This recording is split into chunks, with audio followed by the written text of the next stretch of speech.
Welcome to chemistry tutorials. आज का हमारा टॉपिक है हाइड्रोलिसिस।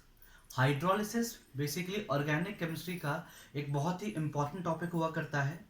अगर आप हाइड्रोलिसिस समझ जाते हैं तो हाइड्रोलिसिस को समझने के बाद आप ऑर्गेनिक केमिस्ट्री की बहुत सारी फंडामेंटल प्रॉब्लम्स कर लेंगे।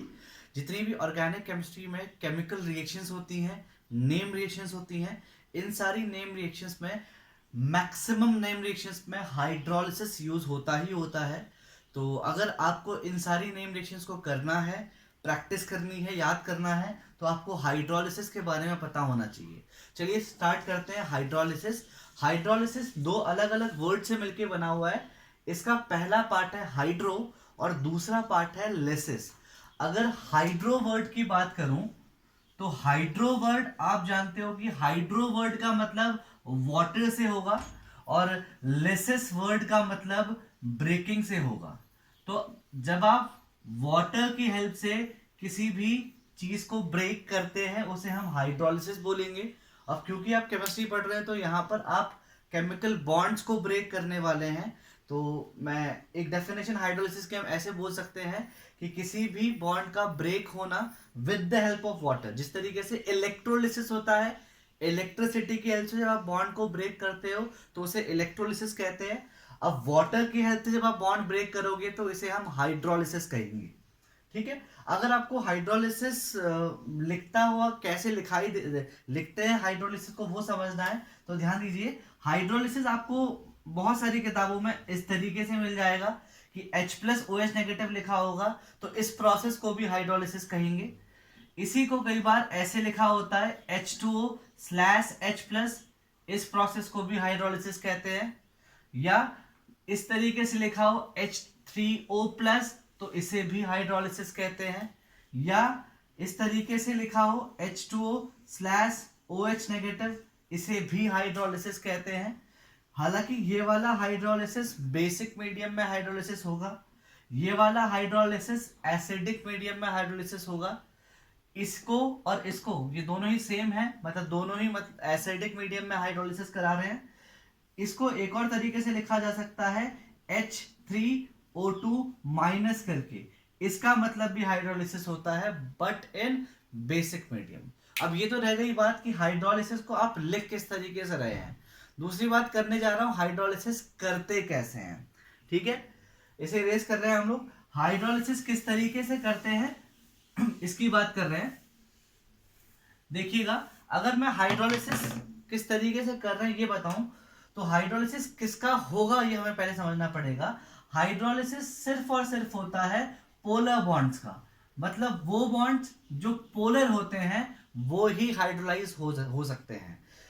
क्योंकि पोलर बॉन्ड वीक होते हैं और वीक बॉन्ड को तोड़ना आसान रहता है, इसीलिए वीक बॉन्ड्स का ही हाइड्रोलिसिस होता है। जैसे कि CH3 CH2 Cl, आप जानते हैं कि ये एक एल्काइल हैलाइड है और हम एल्काइल हैलाइड की हाइड्रोलिसिस कर रहे हैं। एल्काइल हैलाइड में देखिए क्योंकि क्लोरीन ज्यादा इलेक्ट्रोनेगेटिव होता है कार्बन से, इसीलिए क्लोरीन के ऊपर डेल्टा नेगेटिव आएगा। और कार्बन ज्यादा इलेक्ट्रोपॉजिटिव होता है या कार्बन लेस इलेक्ट्रोनेगेटिव होता है, इसीलिए इसके ऊपर डेल्टा नेगेटिव आएगा। इस बॉन्ड को छोड़ के बाकी इस मॉलिक्यूल में कोई भी बॉन्ड पोलर बॉन्ड नहीं है।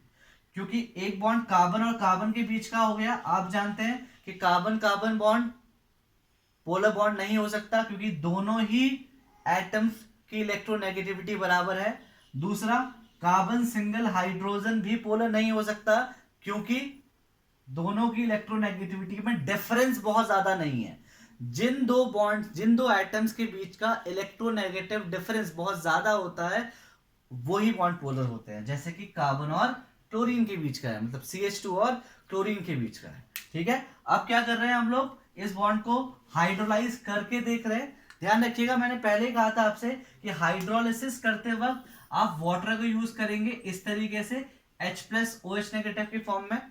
जब आप इसकी हाइड्रोलिसिस करोगे तो क्या होगा, क्योंकि आप H+OH नेगेटिव यूज कर रहे हो तो जब आप हाइड्रोलाइज करोगे इसे तो ये वाला बॉन्ड ब्रेक हो जाएगा, बाकी बॉन्ड ब्रेक नहीं होंगे, सिर्फ वो ही बॉन्ड ब्रेक होंगे जो पोलर है। तो जब आप ब्रेक करोगे तो यहां पर आप H+ लिखोगे और यहां पर आप OH नेगेटिव लिखोगे। क्योंकि नेगेटिव के पास प्लस जाएगा, मतलब वाटर का positive terminal it is H plus इसके पास जाएगा, और वाटर का नेगेटिव टर्मिनल इसके पास जाएगा। ये मॉलिक्यूल दो पार्ट्स में स्प्लिट हो जाएगा। फर्स्ट पार्ट बनेगा CH3 CH2OH, जो कि आपने प्रोडक्ट यहां पर लिख दिया CH3 CH2OH, और सेकेंड पार्ट बनेगा HCl, सेकेंड पार्ट बनेगा HCl। इस तरीके से आपने हाइड्रोलिसिस की, किसकी? क्लोरो इथेन की। ठीक है, नंबर फर्स्ट। ठीक है, जिस तरीके से क्लोरो इथेन का हाइड्रोलिसिस किया, उसी तरीके से और ऑर्गेनिक मॉलिक्यूल के भी आप हाइड्रोलिसिस कर सकते हैं। हम आ जाते हैं दूसरे मॉलिक्यूल पे। ठीक है, जिस तरीके से हमने इसका किया, उसी तरीके से हम दूसरे मॉलिक्यूल का भी करके दिखा रहे हैं। ये मॉलिक्यूल हम लोग यहां पर कंसीडर कर रहे हैं CH3 CH Cl Cl। ये एक डाइक्लोराइड है, इसमें दो क्लोरीन के एटम है। इसका हाइड्रोलिसिस हम कर रहे हैं। जब आप हाइड्रोलिसिस करोगे, सेम काम करना है आपको, पोलर बॉन्ड का आइडेंटिफिकेशन करना है। पोलर बॉन्ड्स कैसे आइडेंटिफाई करेंगे? अगेन, ज्यादा इलेक्ट्रोनेगेटिव एटम क्लोरीन है, डेल्टा नेगेटिव, ज्यादा इलेक्ट्रोपॉजिटिव कार्बन है, डेल्टा प्लस। फिर से, लेकिन यहां पर दो बॉन्ड है, इससे पहले वाले मॉलिक्यूल में सिर्फ एक बॉन्ड था, यहां पर दो बॉन्ड मिल रहे हैं आपको, ये डेल्टा नेगेटिव और ये वाला डेल्टा प्लस। ठीक है, हाइड्रोलिसिस कर रहे हैं। अगेन, बॉन्ड जब ब्रेक करोगे तो H plus OH negative, water use कर रखा है आपने। ठीक है, वाटर का H प्लस जाएगा क्लोरीन के पास, और वाटर का नेगेटिव जाएगा कार्बन के पास।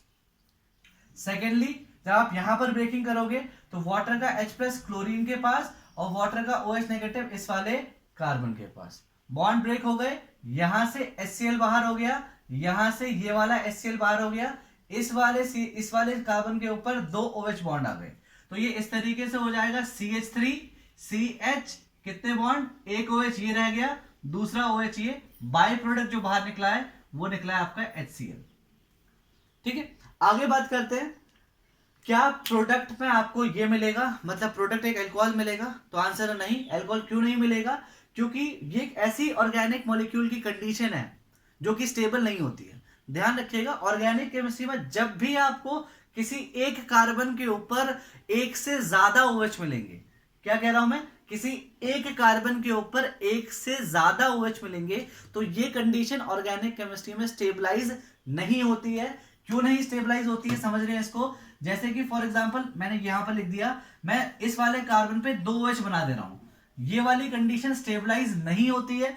क्यों नहीं होती है? आप जानते हैं ऑक्सीजन के ऊपर लोन पेयर रहते हैं, मैंने इस वाले ऑक्सीजन के ऊपर लोन पेयर दिखा दिए, साथ साथ में इस OH बॉन्ड में बॉन्ड पेयर्स भी होंगे, इस OH बॉन्ड में बॉन्ड पेयर्स भी होंगे। होगा क्या? क्योंकि ये लोन पेयर इस वाले लोन पेयर को रिपेल कर सकता है, ऐसे ही ये वाला लोन पेयर इसको रिपेल कर सकता है, ऐसे ही ये वाला लोन पेयर इसको भी रिपेल कर सकता है, ऐसे ही ये वाला बॉन्ड पेयर इसको रिपेल कर सकता है।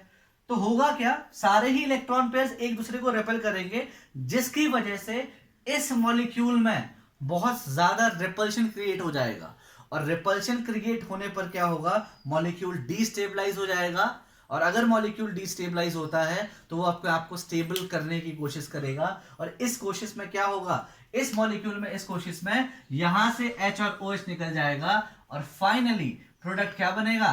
वो बनेगा एक एल्डिहाइड। मतलब करना क्या है आपको अगर दो OH मिल रहे हैं तो उन दोनों OH में से H2O, जो कि एक स्टेबल प्रोडक्ट होता है, आप जानते हो वाटर आप कंज्यूम करते हैं, पानी आप पीते हैं, पानी हर जगह अवेलेबल होता है, क्योंकि वाटर इज यूनिवर्सली स्टेबल।